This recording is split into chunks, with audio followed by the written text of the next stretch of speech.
Les jeunes, parlons-en, qui ont entre 15 et 40 ans sont souvent asymptomatiques et ne développent que très rarement, on le sait, des formes graves de la maladie. Mais on l'a entendu dans le précédent reportage, ce sont bien eux qui risquent de contaminer les populations les plus à risque. Et ils ne font pourtant l'objet d'aucun suivi médical, une situation qui alerte les médecins généralistes. Camille Schmitt. Léa peut retourner en cours aujourd'hui.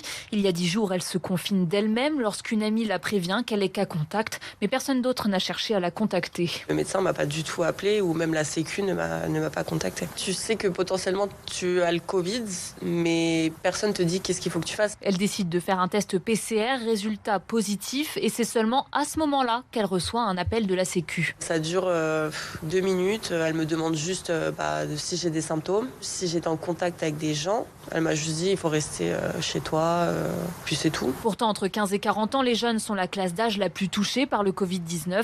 Leur suivi médical est donc primordial selon Jacques Battistoni, président du syndicat de médecins MG France. Et pour cela, il ne faut pas négliger le rôle du médecin traitant. Le meilleur moyen pour que les médecins généralistes soient à nouveau dans la boucle, c'est que ça soit eux qui soient à l'initiative de la prescription quand un jeune souhaite se faire tester, parce qu'ainsi on sera assuré que le suivi peut ensuite s'enclencher. Il appelle tous les Français et notamment les jeunes à contacter systématiquement leur médecin à la moindre suspicion Covid.